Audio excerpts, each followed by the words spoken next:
The Marigold Principle, as was put by the band Periphery in their song Marigold. Death is coming round like a hurricane swirling. We're on the clock and the needle is turning fast. So, would it be safe to assume that we as humans are in a hurry towards something? In a hurry to circumvent or avoid death somehow? That would be the only hurry anyone will ever be in until we are denied death as a species. We call this avoidance of death our survival instinct. And that is a strong instinct indeed. Many would deny it, but faced with your own imminent death, a surprising amount of people would be capable of killing another person to survive themselves.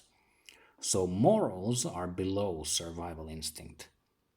So Marigold, something that is perceived as gold until scrutinized thoroughly, and then found to have much less apparent value than gold does. Now, I'm not talking about geological terms here, far from the notion. Think of Marigold as a metaphor. Everything and anything you do is marigold until you scrutinize the consequences of an action. When you find that the consequence wasn't comparable to gold, you start over with a different set of made-up rules. How could I do it differently this time to actually achieve gold? But the underlying notion here is that whatever you do and whenever you do it doesn't ultimately matter a whole lot in the big scheme of existence. Let's get even more confusing. Does time matter? Or does matter time? Which one of these is stronger?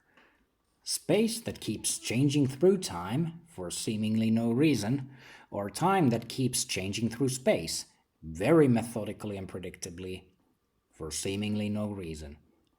Which one of these is the marigold? Space or time?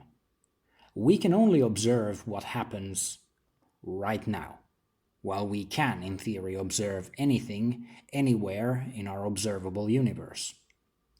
There seems to be more variables and dimensions to space than time, time being seemingly one-dimensional, while space having apparently three dimensions. Time is much easier to observe, predict, and calculate. Space is infinitely difficult in that regard because, in the simplest example, if you observe a sphere, you will see a circle, and only by changing the dimension you view the sphere in can you conclude that it is, in fact, a sphere. We have never been able to circumnavigate a black hole, but through the calculations made on how matter should behave in our space-time, we have concluded that it is a sphere, or more precisely a spherical hole in the fabric of space-time, a place of infinite density, a singularity, a funnel of sorts that is exploding through Hawking radiation and imploding by the force of its own gravity. To an astrophysicist, my rationalizations here might seem infantile and even mundane. I'm not trying to step on the toes of the greatest, most renowned physicists of our time or times past, but what if black holes themselves are the marigold of our universe right now? They seem like gold at a glance, something valuable and interesting, something to be discussed, something to be thought about, something mysterious, an enigma, a puzzle. But is finding out the mysteries of black holes really important? Or do we just perceive it to be important because we don't know much about them? In 1,000 years, when kids create miniature black holes for fun in science class at elementary school, we would look back at this time and think of us as primitive, bumbling fools researching something that has no meaning in the grand scheme of existence. So, I propose a notion that we don't understand the importance of what we are studying, and never will as long as we keep studying anything. Scrutiny and science is the pursuit of gold, even when we know that many things our ancestors thought about and studied turned out to be marigold. What concludes that anything has changed?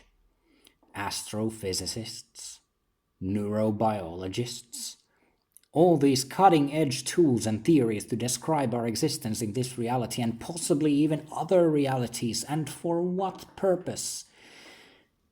To disassociate ourselves from previously written rules. We really want to find out that what we are studying turns out to be the only marigold, because people are really scared of being wrong. This is something I have coined a term for: the Marigold principle. People want to find out they were right or wrong because we think we are smarter than the previous generation. And history has proven time and time again that with the ultimate questions that have puzzled thinkers for millennia, we have yet to find any answers to any of them. None. We can claim we have gotten closer to an answer, but who is to say how close we are? We don't know the distance that we need to travel to get to the ultimate answers, so we cannot estimate when the answer is upon us. Fire, speech, agriculture, the wheel, the calendar, many other inventions that changed human life as we know it. And yet, no one knows when information ends. This is the Marigold principle. We look at something and study it in hopes that it is the golden answer to everything. Then it turns out we can look deeper and we start all over with another chunk of marigold. You can never know how much there is to know until you know everything, and even then there might be something beyond our perception. Please leave your interesting and creative comments in the comments section below, or send me a private message if you want to discuss it more discreetly. Thank you for watching.